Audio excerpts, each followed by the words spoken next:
Shalom. Kita bersyukur kita boleh bersama-sama beribadah pada hari ini. Baik Bapak, Ibu, Saudara-saudari yang ada di rumah masing-masing. Biarlah melalui ibadah bersama dengan keluarga, ibadah ini benar-benar memberikan kepada kita satu kehidupan keluarga yang boleh memancarkan kemuliaan nama Tuhan. Karena melalui ibadah di keluarga itulah kita boleh bersama-sama mengalami akan perjumpaan bersama dengan Allah. Demikian juga kepada Bapak, Ibu, Saudara-saudari yang mungkin sedang isoman, yang sedang menderita COVID-19. Kami doakan agar keadaan Bapak, Ibu cepat pulih dan sehat kembali. Pada hari ini firman Tuhan mengambil satu tema bangkit dan bergiatlah. Mari sebelum kita bersama-sama membaca firman Tuhan dan merenungkannya, kita memohon pertolongan dari Tuhan. Bapa yang di surga, berbicaralah kepada kami. Apa yang menjadi isi hatimu, biarlah boleh diungkapkan oleh hamba-Mu yang di dalam segala kelemahan dan kesederhanaan ini. Dan biarlah kami semuanya ya Tuhan, memiliki kepekaan untuk mendengar suara-Mu. Kiranya Allah Roh Kudus yang boleh mengurapi hati dan pikiran setiap kami dan juga hamba-Mu. Sehingga kebenaran firman Tuhan ini dapat kami mengerti dan juga dapat kami alami dalam kehidupan kami hari demi hari. Demikianlah ya Tuhan kami berdoa. Doa yang penuh kelemahan ini kami alaskan di dalam satu nama, Tuhan Yesus Kristus. Amin. Mari kita bersama-sama membuka Alkitab kita dan kita membaca dari Amsal pasal 6, ayat 6 sampai 11. Hai pemalas, pergilah kepada semut, perhatikanlah lakunya dan jadilah bijak. Biarpun tidak ada pemimpinnya, pengaturnya atau penguasanya, ia menyediakan rotinya di musim panas dan mengumpulkan makanannya pada waktu panen. Hai pemalas, berapa lama lagi engkau berbaring? Bilakah engkau akan bangun dari tidurmu? Tidur sebentar lagi, mengantuk sebentar lagi, melipat tangan sebentar lagi untuk tinggal berbaring. Maka datanglah kemiskinan kepadamu seperti seorang penyerbu dan kekurangan seperti orang yang bersenjata. Pada tahun 2011 sampai 2012, dunia dikejutkan penemuan oleh para arkeolog di Brasil. Di sana itu ditemukan sebuah sarang semut yang disebut sebagai megapolitan semut yang menyaingi tembok besar Wanglijiangchen yang ada di China. Di dalam hal kompleksitasnya maupun di dalam arsitekturnya. Nah saudara, kalau kita lihat kota megalopolis ini dibangun oleh semut itu dilengkapi dengan jalan raya sebagai jalan transportasi, jalan setapak, ada ventilasi udara, ada tempat pembuangan sampah, ada taman jamur yang dimanfaatkan sebagai sumber utama makanan semut itu sehari-hari. Konon dikatakan bahwa pembangunan ini melibatkan ratusan juta semut. Mereka bekerja bersama-sama sebagai komunitas koloni semut. Mereka ada pembagian tugas yang jelas. Ada yang mengumpulkan daun-daun, ada yang menumbuhkan jamur dengan media dedaunan, membuang sampah, ada yang membuang parasit yang berbahaya. Semut-semut yang berbadan besar itu adalah angkatan bersenjata mempertahankan wilayahnya. Tetapi yang besar-besar ini kadang-kadang juga dikerahkan untuk membangun terowongan atau liang. Hasilnya luar biasa. Koloni semut ini dinamakan sebagai superorganisme karena apa? Mereka sangat teliti dan sangat pintar di dalam mengatur pembangunan kota itu. Di Indonesia juga sama, saudara. Ada di Merauke yang dinamakan dengan rumah semut, yang disebut sebagai musamus. Saya pernah pergi ke sana dan melihat ada rumah semut yang tingginya 5 meter dan berdiameter 2 meter, saudara. Wah, bangunan itu begitu kokoh, saudara. Konon menurut mereka yang ada di Merauke, pada waktu membangun yang seperti ini mereka juga tidak mudah. Di tengah kondisi fisiknya yang kecil, yang lemah, mereka tidak berdaya. Saudara, mereka juga harus menghadapi berbagai kesulitan pada waktu mereka membangun kota itu, membangun rumah mereka itu. Kadang-kadang hujan yang lebat itu begitu luar biasa dan ada banjir, sehingga apa yang mereka bangun itu kemudian tenggelam. Tapi begitu hujan yang lebat itu selesai dan banjir itu sudah tidak ada lagi, mereka kembali bergiat, membangun kembali, mengangkat dedaunan lagi, mengangkat tanah yang dibutuhkan.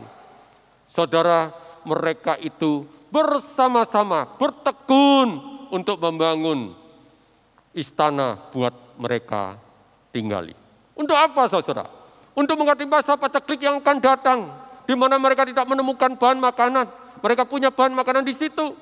Pada waktu musim panas yang begitu panas terik, apalagi di Merauke, saudara, sangat panas terik, maka mereka itu tidak akan terancam untuk mati dan punah, saudara. Mereka bisa kemudian berteduh di istana atau rumah semut itu. Saudara, mereka itu bekerja dengan tekun, smart, bekerja keras, kolaboratif, dan strategik. Nah, itulah saudara, ribuan tahun yang lalu firman Tuhan di dalam Amsal pasal 6 ayat 6 sampai 11 itu. Di sana dikatakan ada satu nasihat yang sangat bijaksana yang dapat diringkas dengan satu kata, yaitu ketekunan. Kata ketekunan itu artinya upaya yang konstan dan sungguh-sungguh untuk mencapai hasil yang paling maksimal dari apa yang dilakukan. Kata ketekunan itu memiliki pengertian pengerahan seluruh tenaga daya upaya, pikiran mereka terus-menerus dengan gigih, tidak gampang putus asa, tidak cepat menyerah, tidak cepat give up, walaupun situasi dan kondisi yang paling sulit. Sehingga melalui nats yang kita baca, saudara, ketekunan ini yang menyebabkan semut bekerja keras namun smart, bisa berkolaborasi, berorientasi masa depan, tidak pernah berhenti bekerja, tidak memboroskan waktu, sanggup menggotong beban yang berat, memanfaatkan kesempatan, dan mereka tidak membiarkan kesempatan itu lewat. Ketekunan yang seperti inilah, saudara, menyebabkan para semut itu berhasil. Saudara, tentunya kita lebih memuliakan akan pencipta dari semut ini, bukan? Yaitu Allah itu sendiri. Nah, mengapa pengamsal itu mengajarkan ciptaan Allah itu untuk kita belajar bersama-sama? Apa relevansinya dengan keadaan kita masa kini? Di masa yang paling sulit, menderita akibat pandemi COVID-19. Saudara, kita tidak tahu kapan berakhirnya pandemi ini. Situasi yang seperti apa yang kita hadapi ke depan, penuh dengan ketidakpastian. Itu membawa kepada kita beban yang berat. Di tengah keadaan seperti ini, di dalam ketidakpastian yang ada, membuat kita itu menanggung sekali lagi, saudara, pergumulan-pergumulan yang berat. Sehingga melalui nats yang sudah kita baca tadi, saudara, nats itu memberikan kepada kita satu petunjuk. Kita sebagai umat percaya, hendaklah kita sebagai pemenang bukan pecundang di dalam menghadapi ketidakpastian, di dalam menghadapi peperangan kehidupan ini. Ketekunan inilah yang dapat menyebabkan kita menjadi bangkit dari keterpurukan. Kita bisa menjadi geliat dari kemalasan, apatis kita, karena kita merasa sudah give up, hopeless, dan menyerah pada situasi dan kondisi yang ada. Nasihat firman Tuhan pada hari ini menjadi sangat penting bagi kita sekali lagi, saudara. Di tengah segala ketidakpastian yang terjadi seperti ini, saudara, mungkin kita tidak kembali 100% dengan keadaan kita yang lama. Tapi kita harus berjuang, saudara, untuk satu tatanan kehidupan yang baru. Baik itu dalam menata usaha kita, menata gereja, menata akan kehidupan perkuliahan kita, menata akan kehidupan belajar mengajar kita, kehidupan kita berumah tangga, kehidupan kita di dalam bersosialisasi dengan masyarakat, kehidupan kita untuk melakukan satu pekerjaan yang baru. Saudara-saudara, itu semuanya mungkin akan berubah, tidak kembali kepada masa yang lama. Itu pergumulan yang berat, menambah penderitaan kita yang berat pada saat ini. Tetapi di dalam kondisi yang seperti ini, ada nasihat firman Tuhan sekali lagi diingatkan, jangan sampai kita putus asa, Jangan sampai kita itu kemudian merasa give up. Kita merasa sudah tidak berdaya. Firman Tuhan katakan, biarlah kita sebagai umat pemenang bukan pecundang. Melalui apa, saudara? Melalui ketekunan. Pertanyaan kita, ketekunan yang seperti apa yang harus dikerjakan oleh kita? Sehingga dalam menghadapi situasi yang sulit ini, kita itu mampu untuk bangkit dan bergiat di dalam seluruh pekerjaan kita masing-masing. Ketekunan dalam hal apa yang harus kita lakukan agar kita ini menjadi umat pemenang, bukan pecundang di dalam menghadapi situasi yang begitu sulit yang seperti ini. Saudara, mari kita belajar dari ketekunan Tuhan Yesus Kristus. Pada waktu 3,5 tahun Tuhan Yesus itu melayani di muka bumi ini, situasi begitu sulit. Pada awal saja Tuhan Yesus melayani. Pada waktu dia berpuasa selama 40 hari itu, saudara, dia sudah dicobai oleh iblis. Demikian juga, saudara, kita melihat bagaimana dalam perjalanan Tuhan Yesus di perjalanan 3,5 tahun itu. Dia itu selalu dimusuhi, dia diancam. Dan bahkan kita melihat keluarganya pun ada yang tidak setuju dengan apa yang dia lakukan. Belum lagi, saudara, kita melihat bagaimana pergumulan Tuhan Yesus menghadapi jalan salib, Via Dolorosa itu, menghadapi salib itu. Saudara, itu merupakan satu kesulitan yang terjadi dalam hidup Tuhan Yesus. Tapi mari kita belajar, saudara, bagaimana ketekunan Tuhan Yesus itulah yang kemudian harus kita lakukan agar kemudian kita ini mampu untuk bangkit dan bergiat di tengah situasi kondisi apapun. Kita tidak akan kalah dengan keadaan yang ada. Justru kita akan menjadi orang yang menang, bukan orang yang kalah.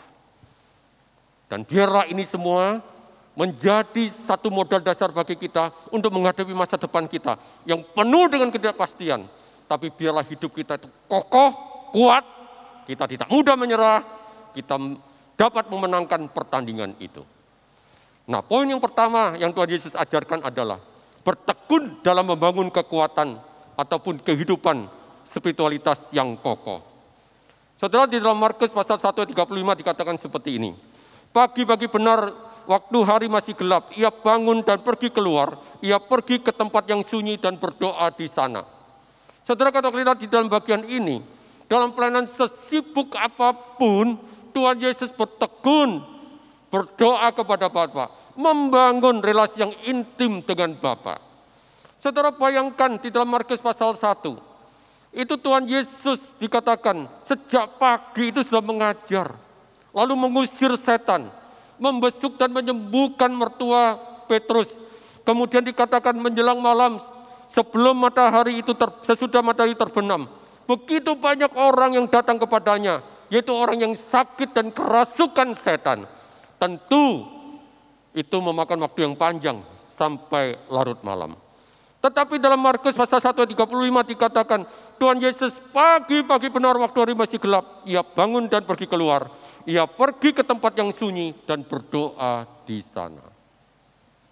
Saudara, kita melihat Tuhan Yesus itu di tengah keadaan dan kesibukan yang begitu luar biasa dalam hidupnya ini. Dia sungguh-sungguh meletakkan satu dasar, membangun relasi yang kuat dengan Bapa di surga. Nah, inilah yang juga terjadi, saudara. Pada waktu Tuhan Yesus bergumul di Getsemani, sehingga kita lihat di dalam Markus pasal 1 ayat 32 dikatakan, ia sangat takut dan gentar, lalu katanya, hatiku sangat sedih seperti mau mati rasanya. Saudara, itu pergumulan berat dari Tuhan Yesus. Menghadapi cawan murka Allah, menghadapi Via Dolorosa, menghadapi salib itu, Tuhan Yesus berkata kepada para muridnya, ia sangat takut dan gentar. Lalu dikatakan hatiku sangat sedih seperti mau mati rasanya. Saudara, kalau ini ungkapan kita bisa membayangkan bagaimana perasaan kita pada saat itu di tengah kegentaran yang ada, menghadapi situasi yang begitu sulit yang akan kita hadapi. Dan kita lihat, saudara, bukannya demikian.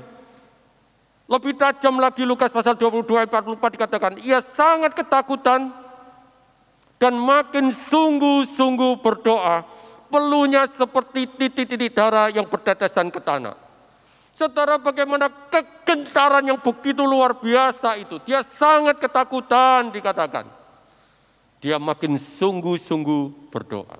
Kita belajar apa, saudara? Di tengah segala kesulitan, saudara, kita tidak berpaku pada kesulitan itu. Tetapi biarlah kita boleh datang kepada Bapa untuk menguatkan kita untuk menghadapi kesulitan itu. Itulah Tuhan Yesus.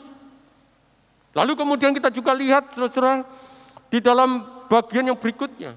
Setelah dia berdoa 3 kali, di dalam Markus pasal 14, ayat 41-42 dikatakan, saatnya sudah tiba, lihat Anak Manusia diserahkan ke tangan orang-orang berdosa. Bangunlah, marilah kita pergi dan menyerahkan, aku sudah dekat. Saudara, kita melihat dalam bagian ini, setelah 3 kali dia berdoa, dia mendapatkan kekuatan. Sehingga pada saat kemudian rombongan itu akan datang untuk menyiksa dia, untuk masuki Via Dolorosa, untuk menyalibkan dia, Tuhan Yesus berkata, bangunlah, marilah kita pergi. Saudara, kekuatan apa yang dapat kita andalkan dalam kehidupan kita ini? Kekuatan ini seperti apa, saudara, yang dapat membangun kekokohan pada waktu kita itu menghadapi kesulitan terbesar di dalam hidup kita?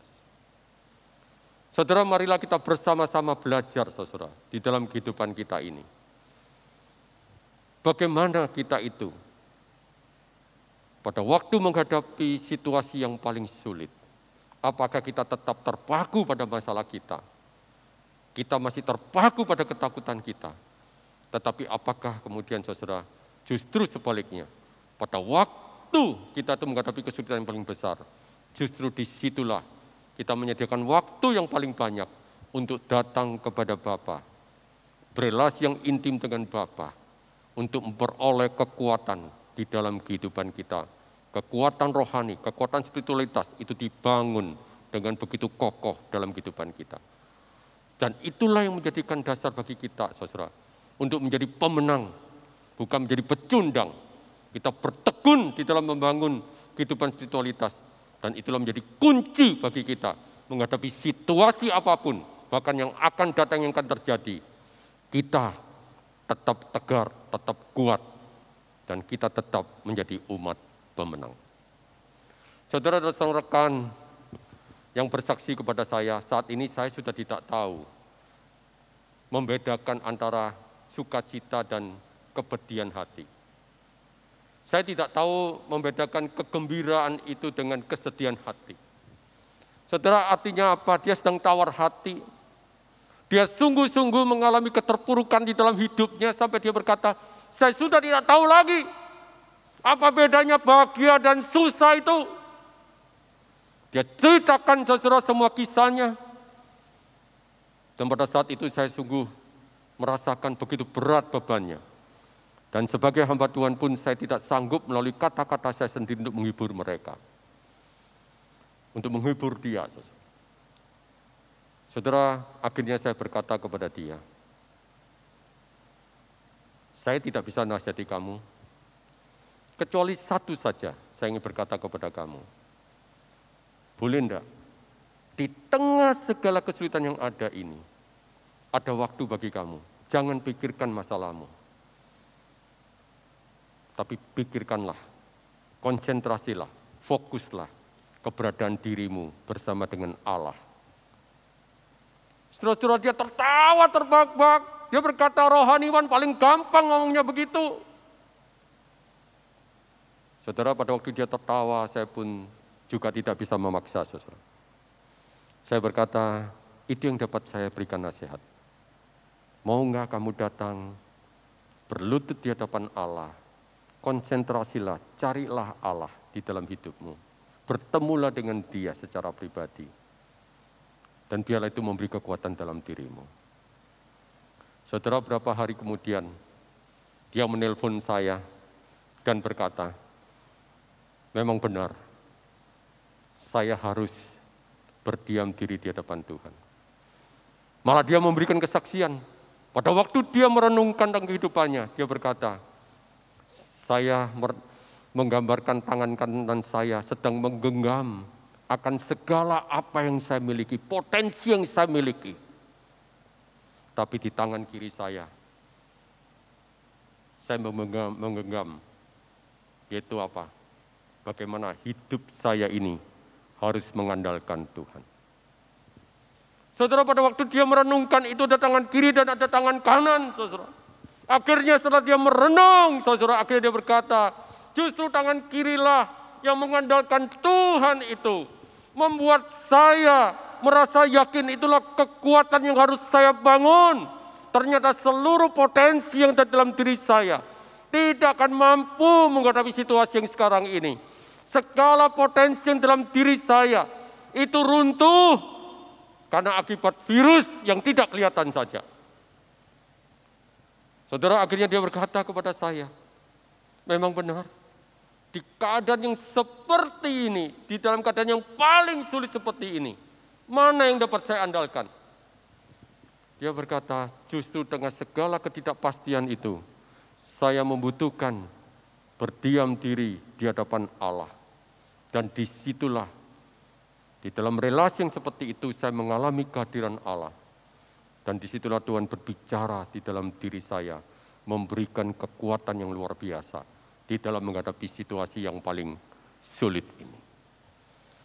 Saudara, bagaimanakah dengan kehidupan kita? Di dalam kehidupan keluarga kita, mungkin kita juga banyak masalah. Apalagi saudara, kalau pandemi ini masih berkelanjutan cukup lama.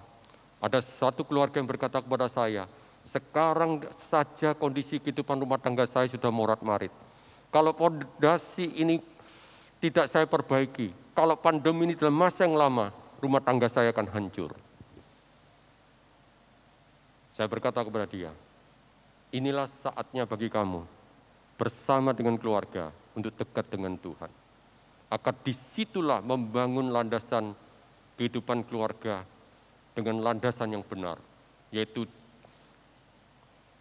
kita membangun kehidupan spiritualitas yang kuat.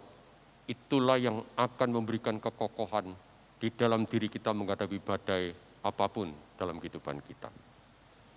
Saudara, biarlah kita boleh belajar. Tuhan Yesus itu bertekun dalam membangun kekuatan atau kehidupan spiritualitas yang kokoh. Inilah fondasinya, saudara. Tuhan Yesus itu bergumul sangat berat, tidak ada penderitaan yang menyaingi penderitaan Tuhan Yesus. Tapi dalam kemanusiaannya, akhirnya dia berkata, bangunlah,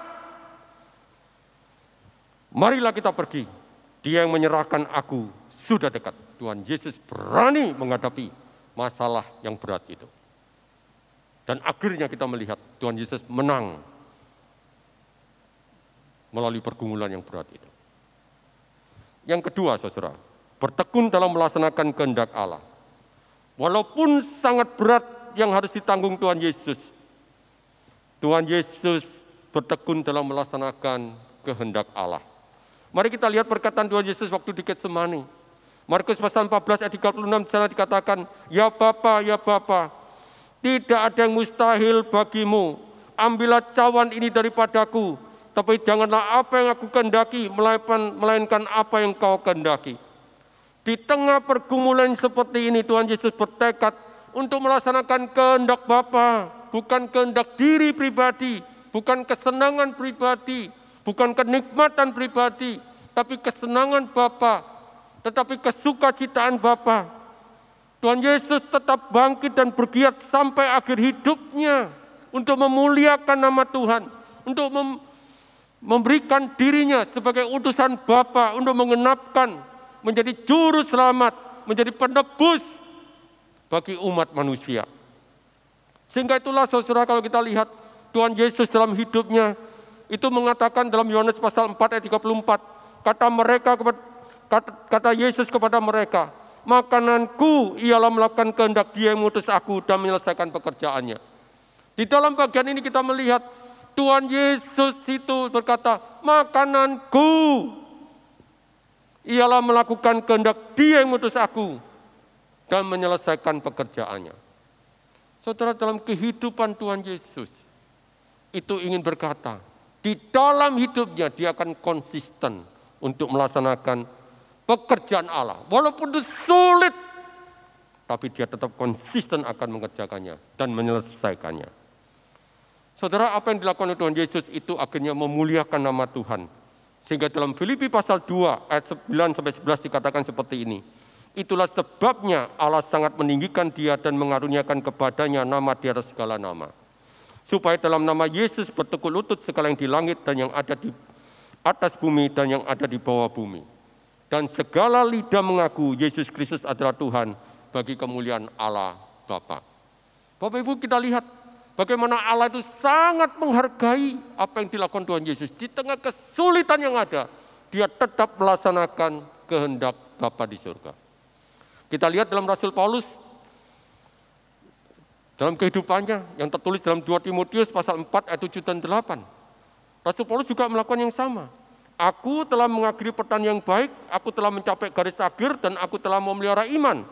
Sekarang telah tersedia bagiku mahkota kebenaran yang dikaruniakan kepadaku oleh Tuhan Hakim yang adil pada harinya. Tapi bukan hanya kepadaku, melainkan juga kepada semua orang yang merindukan kedatangannya. Rasul Paulus juga mengalami karam kapal, mengalami penyiksaan di dalam dirinya. Dia dicambuk dengan cemeti, dia dirajam, dia dimasukkan dalam penjara, dia dianiaya. Satu penderitaan yang besar.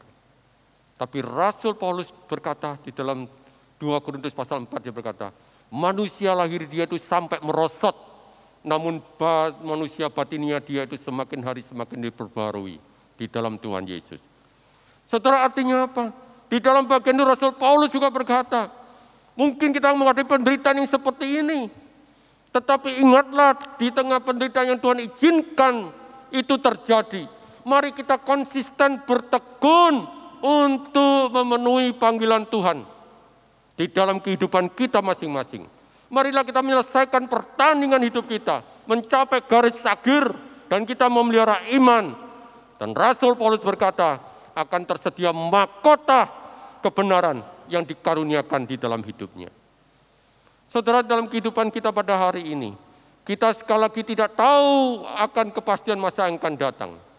Tapi izinkan saya berkata, di tengah kondisi yang situasi yang paling sulit ini, tentu kita tahu kalau Tuhan izinkan, ada kehendak Tuhan yang mau kita kerjakan di dalam kehidupan kita sehari-hari.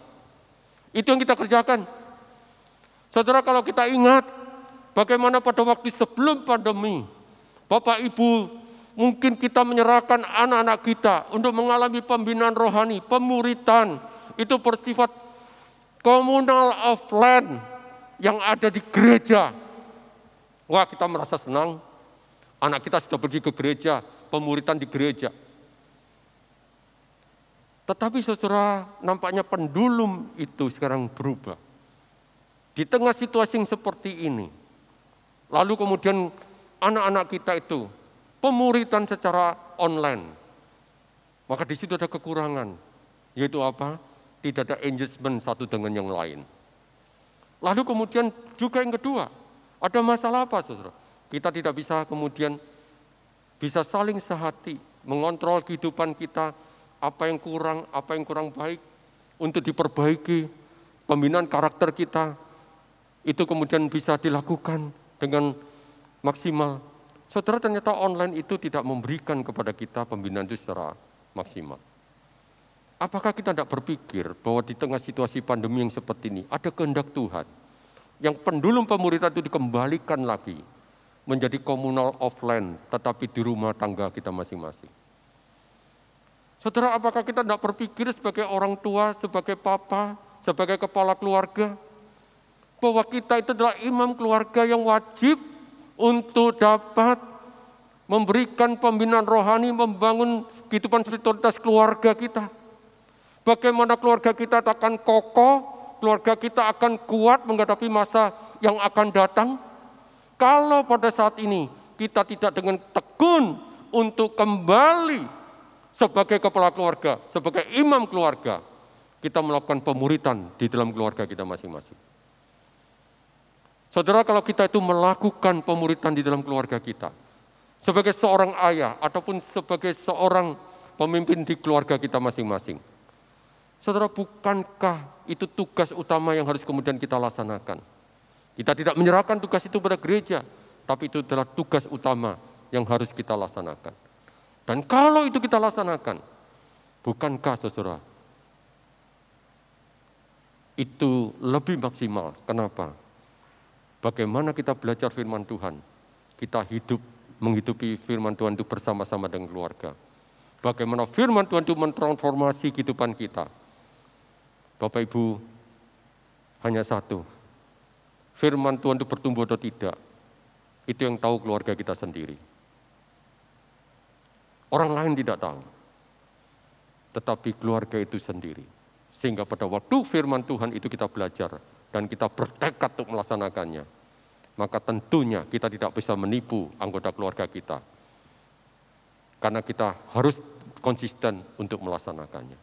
Dan bukankah itu, saudara, sebagai satu modal membangun kehidupan spiritualitas keluarga, tapi di samping itu juga melalui pemuridan keluarga, di tengah segala kesulitan kita yang ada, seluruh anggota keluarga itu berdoa bersama-sama, membaca firman Tuhan bersama-sama, dan menantikan Tuhan apa yang menjadi kehendak Tuhan di dalam kehidupan kami sebagai keluarga ini. Apa yang Tuhan inginkan untuk kami kerjakan melalui usaha kami. Apa yang Tuhan inginkan untuk kami lakukan sesuai dengan kehendak-Mu di dalam kehidupan perkuliahan anak kami, di dalam kehidupan proses belajar mengajar anak kami, di dalam kehidupan kami bekerja secara WFH, di dalam seluruh kegiatan gereja, apa yang harus kami lakukan sebagai keluarga, sebagai jemaat. Saudara-saudara, itulah yang terpenting dalam hidup kita. Itulah yang harus kemudian kita bersama-sama pergumulkan. Sehingga pada waktu kita menghadapi berbagai kesulitan, tetapi kehidupan keluarga kita itu kokoh dan kuat dan tidak mudah terhempas oleh situasi apapun. Saudara, demikian juga dengan pekerjaan kita masing-masing. Marilah kita bekerja. Dan pada hari ini kita diingatkan, apa yang kita miliki, itu Tuhan anugerahkan dalam hidup kita. Kita hanya menata layani. Bagaimana kita menata layani apa yang Tuhan berikan dalam hidup kita ini. Saudara, ada seorang bapak yang bertanya pada saya membangun bisnis saya susah payah, tapi dalam sekejap saja, itu hampir 50% apa yang dulu saya sudah capai, apa yang dulu menjadi keuntungan dari perusahaan kami, tiba-tiba lenyap, hilang begitu saja, dia susah setengah mati. Saudara, pada waktu itu saya berkata, ingat, apa yang kita miliki itu adalah Tuhan memberikan anugerah kepada kita. Kita bersyukur Tuhan menitipkan itu kepada kita untuk kita kelola. Kita ini hanya penata layan. Kalau Tuhan izinkan semua itu hilang ataupun lenyap, biarlah kita kembali tetap terus bertekun dengan apa yang Tuhan ingin kita kerjakan. Di tengah situasi yang seperti ini, dengan apa yang ada dalam diri kita, mari kita memohon pertolongan dari Tuhan. Kita melanjutkan lagi untuk dapat mengelola apa yang Tuhan sudah berikan di dalam hidup kita ini. Saudara, bapak itu akhirnya berkata, betul juga ya. Saya lahir dulu juga tidak membawa apa-apa. Tapi sekarang dengan segala apa yang ada, tapi kemudian kehilangan begitu saja, lalu saya sudah menjadi sedih. Dia berkata, betul, saya kembali harus ikut apa yang menjadi kehendak Tuhan. Di tengah situasi seperti ini, apa yang Tuhan izinkan terjadi, biarlah saya tidak give up. Tapi saya bangkit, saya bergiat kembali. Saya melaksanakan apa yang menjadi kehendak Tuhan di dalam dunia bisnis saya untuk menjadi berkat bagi orang lain. Nah, saudara-saudara, inilah yang menjadi bagian dalam kehidupan kita, pergumulan-pergumulan yang berat itu. Tapi kita harus ingat, kita adalah umat orang percaya. Kita harus sebagai umat pemenang, bukan pecundang di dalam menghadapi situasi yang seperti ini. Maka seperti Tuhan Yesus, mari kita belajar. Yang pertama, kita bertekun di dalam membangun kehidupan spiritualitas yang kuat. Dan yang kedua, kita bertekun di dalam melaksanakan kehendak Tuhan di dalam seluruh aspek kehidupan kita. Sehingga semuanya itu boleh memuliakan nama Tuhan. Dan Tuhan berkenan dengan segala apa yang kita lakukan. Maukah saudara melakukannya? Mari kita masuk dalam doa. Terima kasih Tuhan.